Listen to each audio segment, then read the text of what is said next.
grand jury is going to do.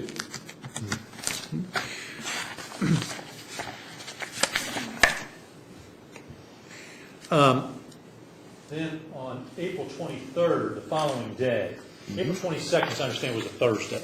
Yes. All right. Civil motion hour for me when I do most of my paperwork, yes. If you'll note on that film, I only have one clerk, so I get to get up and pull my files and go through my files and sit back down and put my files back up. That's civil motion hour, yes. Then on April 23rd, let me show you what I marked as exhibit number 12. Yes, sir. This is an order entered in the Potter v. Howard case. Do you recall that order? That is my order of recusal, yes. So you decided on the morning of April 23rd to recuse in the Potter v. Howard case, correct? I did. All right. And then that was filed in the clerk's office on April 26th, I think, correct? Yes, I would assume that's Monday morning. All right. And what was it that, if you were going to conduct a hearing involving Judge Grisham and summon him to a hearing, what made you decide to enter that order the next day? The reason that I was conducting the evidentiary hearing is because I knew the affidavit was false. I did not believe that Joe Grisham had signed that affidavit, or if he did sign the affidavit, he didn't know what he was signing. And as turned out later, Mr. Joe Grisham signed a statement for me saying he did not read the affidavit, that he was not sworn to the affidavit, and that the affidavit should not be relied upon. Quite frankly, this case, Potter versus Howard, went on for about 3 years. And one of the things you need to understand, Mr. Mando, why I was a little bit agitated in this case was that initially Mr. Howard had two attorneys, Rodney Buttermore, the one standing there with him, and a fellow named Otis Doan. Now, Otis Doan was with Mr. Howard. He had filed an answer on behalf of Mr. James F. Howard to Nellie LaWanna Potter's lawsuit. Simultaneously, however, in the Harlan Circuit Court, Otis Doan was defending Nellie LaWanna Potter in two other civil actions. And this case moved right along smoothly until the court became aware that Ms. Potter's attorney defending her in two other simultaneous circuit court actions filed in 2007 and 2006 was now defending James Frank Howard against Mr. Nellie LaWanna Potter. Mr. Doan got out of the case. He was out of the case because of that obvious conflict, which has a special rule for attorneys on that. You cannot simultaneously represent people with adverse interests in a situation like this. I couldn't believe that had happened. There was no motions to recuse. There were no problems in this case until Mr. Doan had to get out, until Mr. Howard lost the advantage of having an attorney who was representing Ms. Howard and him simultaneously in actions. When he had to get out, that's when all this stuff started popping up. And my question, Judge, yes, sir, is on April 22nd, yes, when we had this hearing in Potter versus Howard, and we played the DVD, by the way, which we marked as exhibit number 10, yes, for the record. You indicated that initially you were going to deny the motion on the ground cited in the written motion, and then you indicated you were going to schedule a hearing to have Joe Grisham come in order to decide what to do, correct? You were going to hear testimony from Judge Grisham. I was going to have Mr. Grisham come in because I believe with all my heart, and I still believe with all my heart, as proved true later on, that this document entitled affidavit was not true. And Mr. Grisham admitted that later on and signed a document that I submitted to the commission in the preliminary phase of this matter. I understand that. Yes. What I want to understand, and I'm yes, sorry if my question is poorly worded, yes, is that on April 22nd, the morning of April 22nd, you had denied the motion and you had set a hearing for Judge Grisham to come in to testify.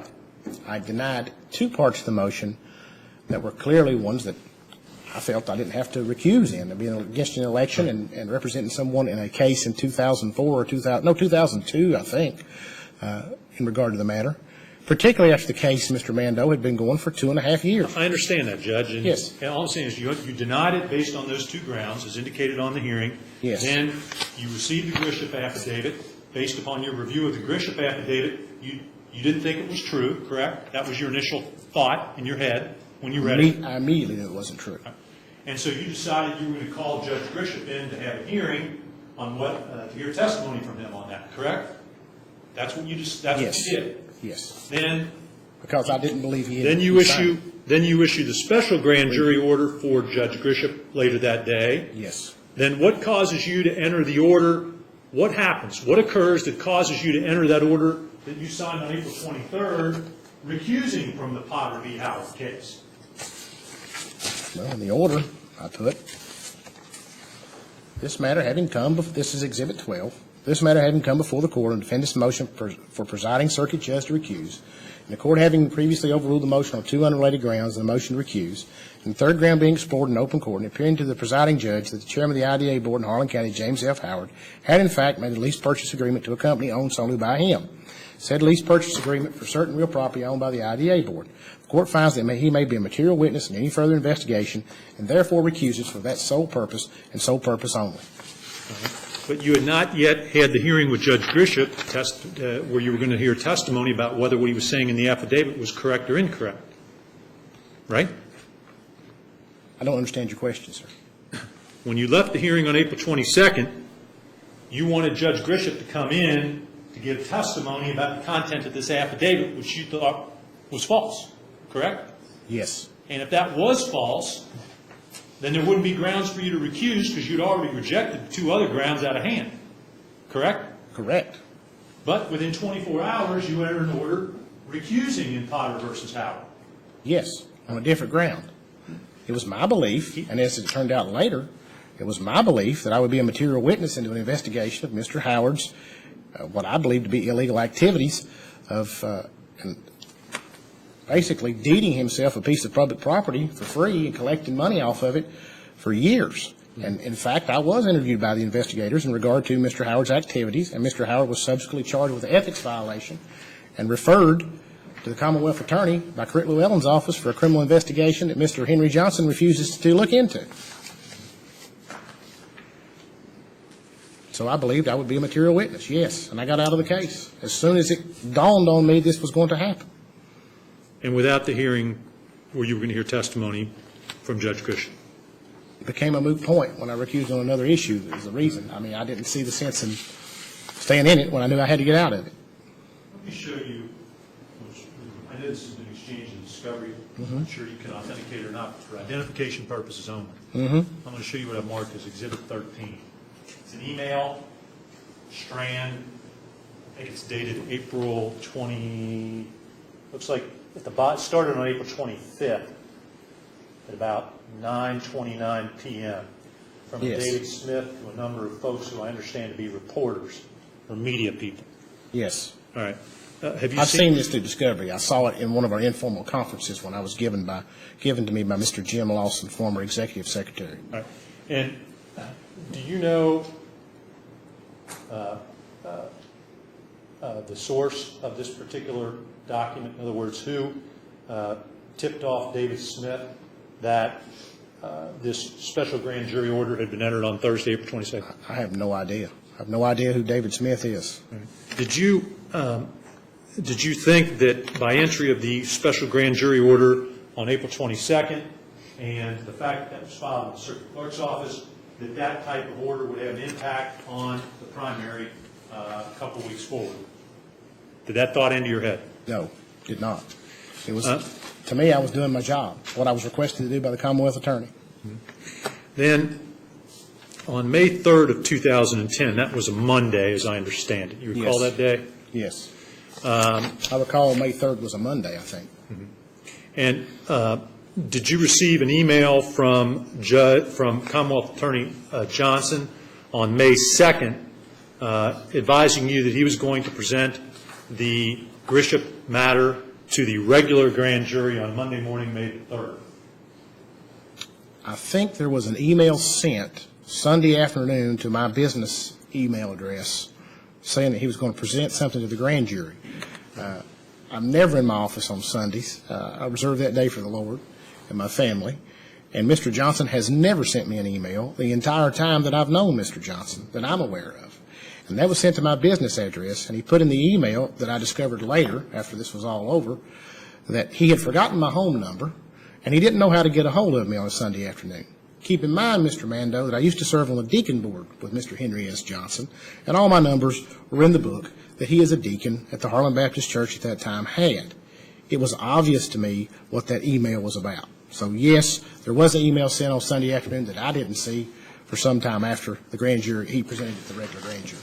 And during the week between April 27th and May the 3rd, between Monday, April 27th and Monday, May the 3rd, there were media reports about the special grand jury order and the fact that Judge Grisham was the subject of this investigation of selling drugs out of his office, correct?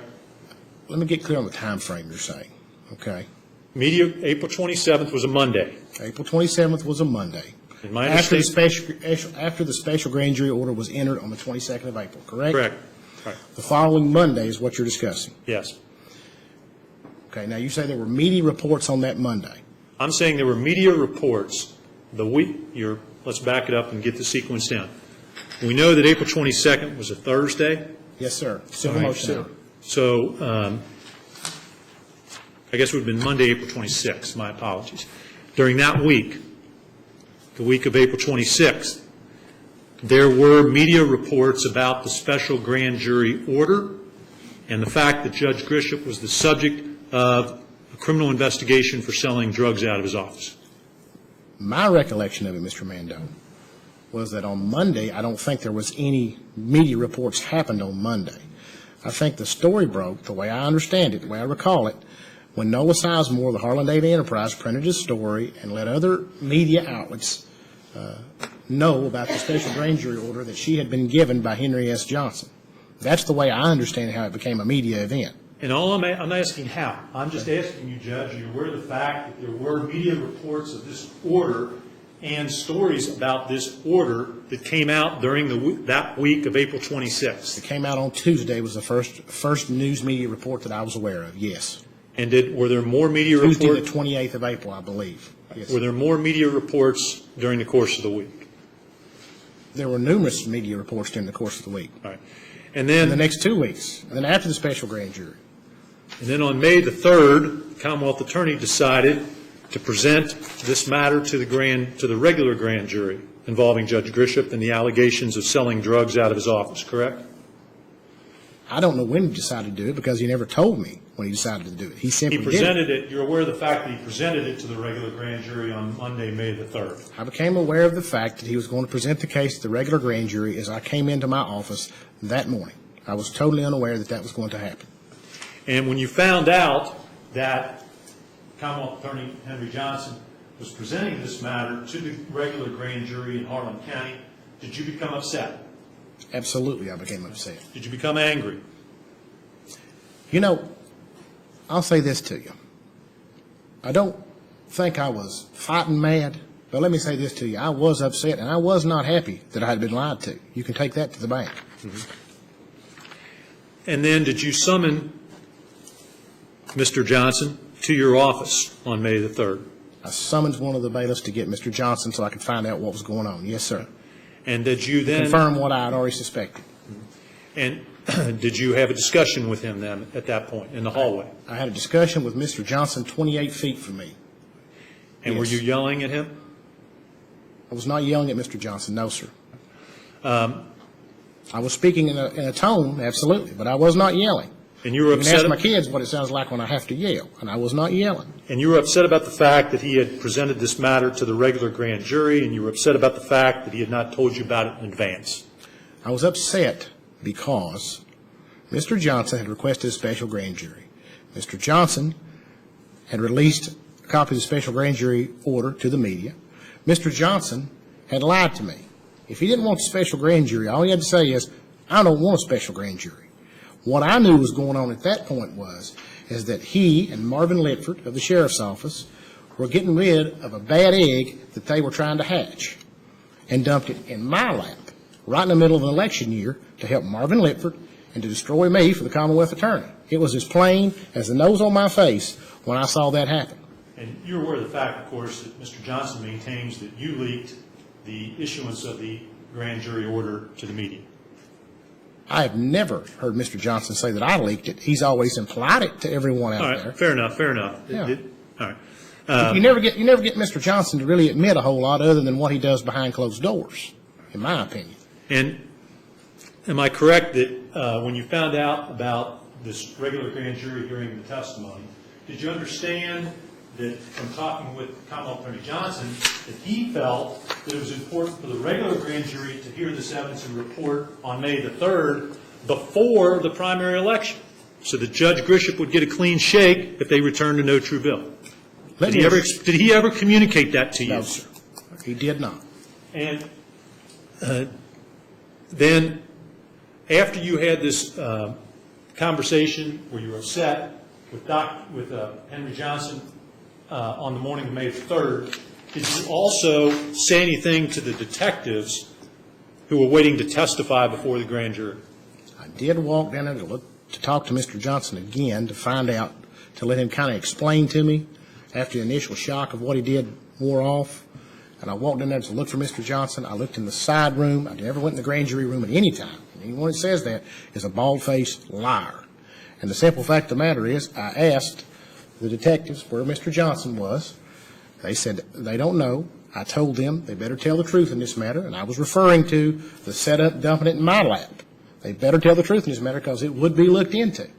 And the simple fact of the matter is, I left it to that. I didn't cuss anybody. I didn't scream at anybody. I simply said that. And I went back to my office, and I prepared for the political and character assassination that inevitably came like a hurricane.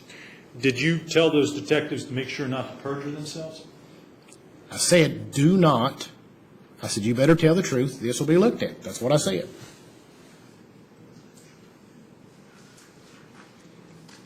Then,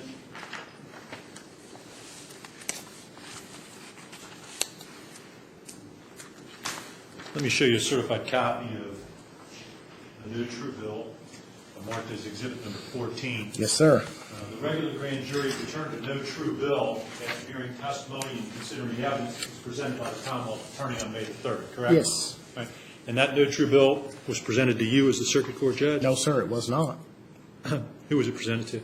Presented to the circuit clerk. Pursuant to the rule, no true bills just returned to the circuit clerk, not to the circuit judge. Okay, I stand. Thank you, If it's a Judge. true bill, the circuit judge signs it and usually sets a bond or issues a warrant. If it's a no true bill, it simply is filed a report in the clerk's office. And- the way I understand the rule. And when did you become aware that that no true bill had been entered? When I went home and was having a sandwich, talking to my kids, and turned on the news, and Henry Johnson was giving a press conference.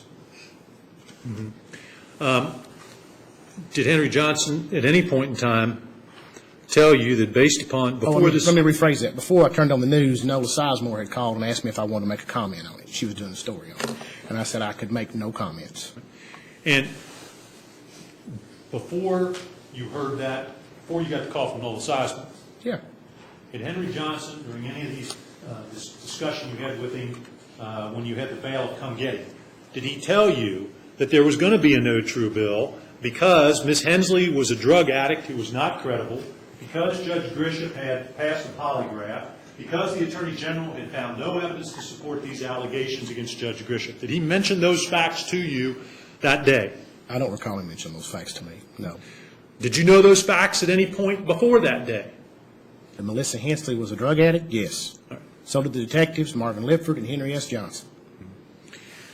Now, Like probably 99.9% of every person that has a criminal charge or record in Arlen County, they usually have a drug problem. Yes, sir. Now, on May the 3rd, after you were upset about what had happened, the fact that this was presented to the regular grand jury, did you... I want to clarify that. That's not my answer. My answer is I was upset that I had been lied to, that I had a request for a special grand jury and been told that it couldn't be presented to the regular grand jury, and then the Commonwealth Attorney and the sheriff, for their own political motives, in my opinion, presented it to the very same grand jury they told me could not hear this case. My apologies, Your Honor. I did not I just want to be clear about that. I understand, and it's not my intent to mischaracterize your testimony. And I know that, and I appreciate that. apologize. I just want to be clear because the record will be looked at someday, I'm sure. What I'm saying is, though, is that you were upset, and that same day that you had this meeting with Henry Johnson, in which you had the bailiff summoned into your office, you revoked... He never made it to my office. All right, in the hallway then. Wherever the discussion took place. Okay, In the I'm Harlan sorry. County Courthouse, you revoked his electronic secure access to secure parts of the courthouse, correct? Absolutely. And you revoked the electronic secure access that the sheriff had to the Harlan County Courthouse, correct? Absolutely. Because they had all access cards, access to let them come into my hallway whenever they wanted to. And according to the AOC, who I consulted with, they advised me it was totally in the discretion of the circuit judge who had cards and who didn't, particularly as those employees were not employees of Kentucky Court of Justice. And I didn't particularly want people that would lie and set you up milling around in my hallway, to be quite frank with you. And that, by revocation of their secure access, that made their performing their jobs a little more difficult in terms of getting access to the courthouse, bringing files in and out of the courthouse. No, sir, it did not. The Commonwealth Attorney's Office still maintained a card that his assistant, Mr. Johnson, has two assistants. Jason Jackson is a full-time assistant for the Commonwealth Attorney's Office. Another fellow by the name of J.D. Smith had an access card that he uses regular that was never erased. The Commonwealth Attorney's Office still had one card and could have used that to pull in the back like Mr. Smith does and bring their files in anytime they desired that. And the Sheriff's Office, anytime the Sheriff needs to access the building, the entire security staff is employed by the Harlan County Sheriff's Department. So he could have access to anywhere he wanted to go as long as he had a security officer with him or used one of their cards. Then why revoke his personal access? Because I did not want them to have access to my hallway. Okay, there's a door. That's what you need to understand when I was trying to explain to you when he was summoned. Long before this happened, there was a standing problem in the Harlan Circuit Court of lawyers and whoever else bebopping coming to the judge's office. That was the way it was before I was elected to circuit judge. You come up the back elevator, or go through the door, walk into the previous circuit judge's office, and just start talking. It was my desire from day one to alleviate that. And what I did was I had another door installed that the only card that could be used on that was an all-access card.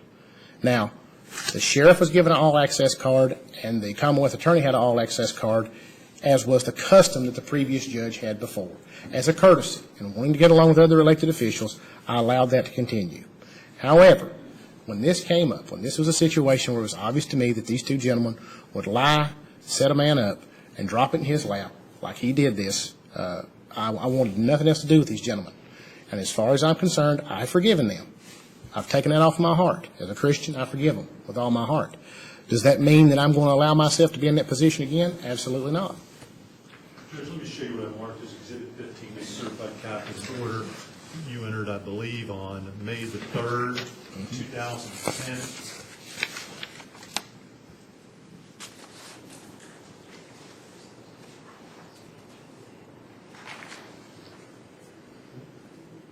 Right. You recall that order, Judge? Yes. Okay. And you, was that order filed in the Harlan Circuit Court's office? I mean, I got a certified copy from the clerk, so. Well, I would assume if Barb certified it, yes. All right. And in this particular order, you're directing the sheriff to preserve any and all evidence, including but not limited to videotapes, audio tapes, and controlled substances in their possession relating to an ongoing investigation presented to the Harlan County Grand Jury involving the Judge Executive's Office of Harlan County, correct? Yes. And you indicate that the evidence needs to be preserved in order to be presented to the special grand jury convening the last week of May 2010. That's what the last line of that order says, Yes. correct? Yes. All right. Now, when you entered this order, you knew that there had been a no true bill returned, correct? No, I don't think so. This was entered on May the 3rd, and the no true bill, the way I recall the no true bill, it wasn't returned till like 5 or 6 o'clock in the afternoon, and they actually went to Paul Williams, the circuit clerk, and had him wait around after hours to sign the no true bill. And I think this order was entered during the middle of the day, from my standpoint, to protect myself, because my biggest concern was I knew this was a setup from day one to dump in my lap, and I wanted the evidence to be preserved. So when I come to a hearing like this, if the tape that they showed me needed to be watched or viewed here, they could watch it. And maybe they still got that. Maybe we can watch that tape and see if it's the same tape they showed me. But that's the reason this order was done, was to preserve the evidence, to show them that what they had told me wasn't what they were telling the media and what they were telling everybody else. except for the ones they told that they had the judge executive locked and will send him to penitentiary. You knew in your heart there was going to be a no true bill, didn't you? I had no idea what the grand jury would do. And that's what, well then, when you entered this order, there's a no true bill return. Then as far as the Harlem Circuit Court clerk is concerned, there's this general order that's entered, in which you're directing them to the sheriff to continue to preserve all this evidence so that it could be presented to the special grand jury convening the last week of May, correct? Yes. right. Yes, I did that order to preserve the evidence to protect myself. And did you also consider that, as we're heading up to the election, that this would cast a further taint, your order would cast a further taint on the election between Judge Grisham and your cousin? Absolutely not. I'm not aware of that order being disseminated to anybody. It's a matter of public record in the clerk's office, is it not? I have no idea. I mean, if Paul Williams and him disseminate general orders, it's my understanding they don't disseminate general orders. It's not sealed, it's not indicated it's a sealed record by the circuit clerk. But I'm not aware of anybody being aware of that order outside of me entering it and having it served to protect the evidence to show what I did was good faith. That's the reason I did that. And, I mean, this Grisham matter was the subject of intensive media inquiries, correct? There were reports about what was going on. They were following this case pretty closely. Particularly after the Commonwealth attorney called a newspaper reporter into his office, gave her a copy of the order, and told her to lie to the judge executive about where the order came from. Yes, there was plenty of media attention.